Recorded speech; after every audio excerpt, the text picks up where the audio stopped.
एक ऐसा लड़का जो सर्जरी करवाकर बन गया एक खूबसूरत सी लड़की और आज करोड़ों कमा रहा है। पर कैसे, जानेंगे वीडियो में आज। और एक ऐसी लड़की जिसने सर्जरी करा कर अपनी छाती को बना डाला है ऐसे, और एक ऐसा लड़का जो एक हाथ खोने के बाद भी बन गया दुनिया का सबसे बेस्ट वीडियो गेम प्लेयर। यदि नहीं जानते तो बने रहिए रहस्य टॉक शो की इस नई वीडियो के आखिर तक। Number 8, Ashley Sky. Ashley Sky जन्म से एक लड़का थी, लेकिन काफी कम उम्र में ही उन्हें ये एहसास होने लगा कि वो लड़के के शरीर में एक लड़की है। 12 साल की उम्र में ही वो सभी से छुपकर हार्मोन्स लेने लगी और 19 साल की उम्र में वो जेंडर रीअसाइनमेंट सर्जरी कराकर एक लड़की बन गई। लड़की बनने के बाद से ही वो कैट वुमन लुक पाने के लिए प्लास्टिक सर्जरी पर $1 मिलियन से ज्यादा खर्च कर चुकी है। एशले अब तक 2 facial feminisation operation, 2 jaw operation, 2 chin operation, 4 nose operation,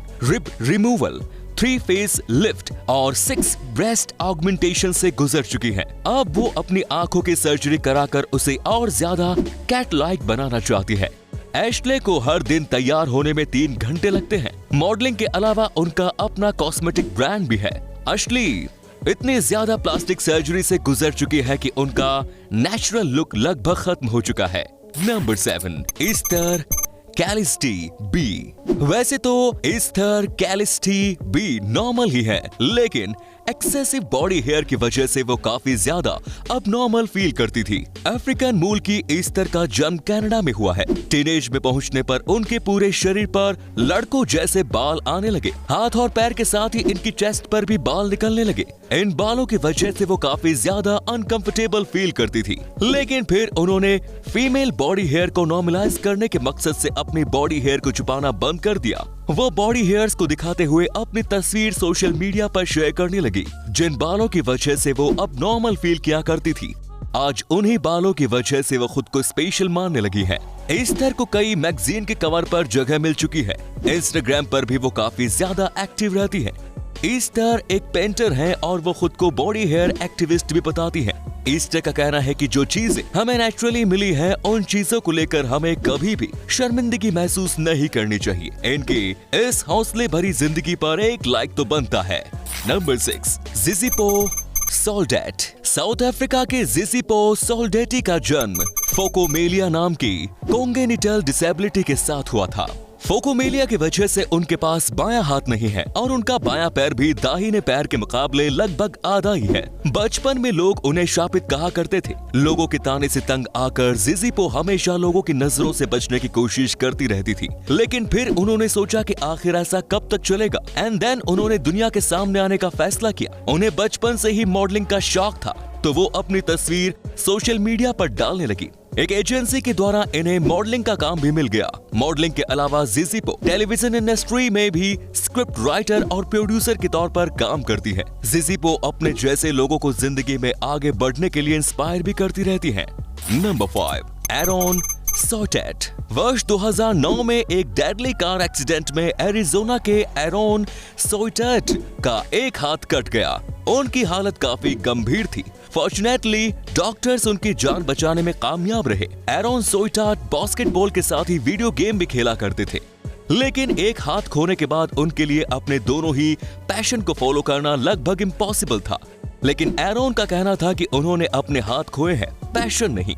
इसी के साथ ही उन्होंने एक हाथ से ही वीडियो गेम खेलना शुरू किया और देखते ही देखते उन्होंने इसमें महारत हासिल कर ली। आज एरोन वन हैंडेड गेमर के रूप में दुनिया में अपनी एक अलग ही पहचान बना चुके हैं। हाथ खोने के बाद जब वो गेमिंग की दुनिया में लौटे, तब उनका मेन मकसद ये था कि वो स्पेशल कंट्रोलर का उपयोग नहीं करेंगे। शुरुआत में थोड़ी परेशानी हुई, लेकिन वो रेगुलर कंट्रोलर से ही गेम खेलना सीख गए। एक हाथ से गेम खेलने के बाद ही एरोन अपने सारे काम भी एक हाथ से ही कर लेते हैं। Number 4, Gab Adams.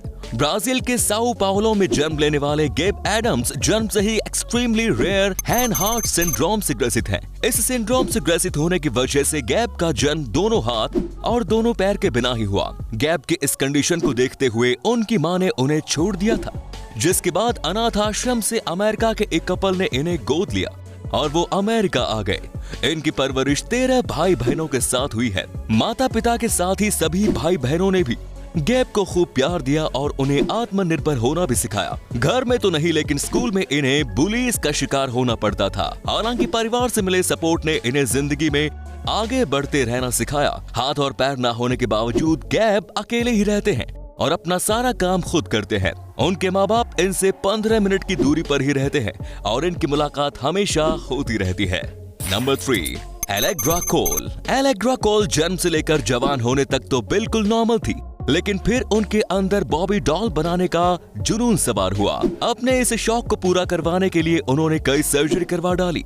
इसी दौरान उनके अंदर एक और शौक पैदा हुआ। उन्होंने बिगेस्ट ब्रेस्ट पाने का फैसला किया। अपने इस फैसले पर अमल करते हुए उन्होंने 33 साल की उम्र में पहली बार ब्रेस्ट सर्जरी करवाई, जिसके बाद उन्होंने एक के बाद एक कुल 3 बार ब्रेस्ट सर्जरी करवाई। सभी 3 ब्रेस्ट सर्जरी का परिणाम आप अपनी स्क्रीन पर देख सकते हैं। ब्रेस्ट सर्जरी के अलावा भी उन्होंने अपने चेहरे की कई प्लास्टिक सर्जरी करवाई है। Number 2, Tesa Evans. आयरलैंड की रहने वाली टेसा इवांस का जन्म एक्सट्रीमली रेयर मेडिकल कंडीशन कॉन्गेनिटल अर्हीनिया के साथ हुआ था। इस कंडीशन की वजह से टेसा इवांस के पास नाक नहीं है और ना ही उनके पास सेंस ऑफ स्मेल है। पूरी दुनिया में अब तक 47 बच्चों का जन्म ही इस कंडीशन के साथ हुआ है। जन्म के 8 दिन बाद ही सांस लेने के लिए टेसा का ट्रैकोस्टोमी किया गया। जब टेसा की उम्र 2 साल की थी तो तब 3D टेक्नोलॉजी की मदद से इनकी नाक की जगह पर कॉस्मेटिक नेजल इम्प्लांट किया गया। 4 साल की उम्र में पहले के मुकाबले बड़ा नेजल इम्प्लांट किया गया, लेकिन इन्फेक्टेड हो जाने की वजह से उसे हटाना पड़ा। अब अगले साल फिर से नेजल इम्प्लांट किया जाएगा। 7 साल की टेसा जब टीनेज तक पहुंच जाएगी तो तब उनके चेहरे पर फाइनल प्रोस्थेटिक नोज फिट किया जाएगा। तमाम परेशानियों के बावजूद टेसा की मां उनकी परवरिश एक नॉर्मल बच्चे की तरह कर रही है। टेसा भी काफी खुश मिजाज और मिलनसार है। Number 1, Sarah एटवेल। कनाडा की साराह एटवेल का जन्म वैसे तो एक नॉर्मल बच्चे की तरह ही हुआ था, लेकिन जब उनकी उम्र 8 महीने की थी तो तब उनके चेहरे की राइट साइड पर ट्यूमर निकलना शुरू हो गया। डॉक्टर से मिलने पर पता चला कि साराह एक रेयर कंडीशन न्यूरोफिब्रोमटोसिस से ग्रसित है। इस रेयर डिजीज की वजह से उनके फेस के राइट साइड में ट्यूमर बढ़ता ही चला गया। उम्र बढ़ने के साथ ही सारा के चेहरे की बनावट पूरी तरह से बिगड़ चुकी थी। स्कूल में आए दिन क्लासमेट्स उन्हें परेशान करने लगे। सड़क पर चलने के दौरान भी लोग उनके ऊपर कमेंट्स पास करने लगे। सारा के मन में सिर्फ एक ही सवाल था कि आखिर एक ट्यूमर की वजह से मुझे इतना अलग क्यों समझा जाता है। फाइनली वर्ष 2013 में सारा की जिंदगी में वो दिन आ गया जिस दिन का इंतजार उन्हें पिछले 17 सालों से था। डॉक्टर्स उनके चेहरे की सर्जरी करके ट्यूमर को हटाने में कामयाब रहे। सर्जरी के बाद अब सारा कुछ इस तरह दिखती है। अब सारा एक नॉर्मल लाइफ एंजॉय कर रही हैं और अब उन्हें अपनी जिंदगी से कोई भी शिकायत नहीं है। तो ये थे दुनिया के कुछ स्पेशल इंसान। आपको किस इंसान ने सबसे ज्यादा इम्प्रेस किया कमेंट्स में जरूर बताएं और साथ ही वीडियो को लाइक शेयर, चैनल को सब्सक्राइब जरूर करें। धन्यवाद।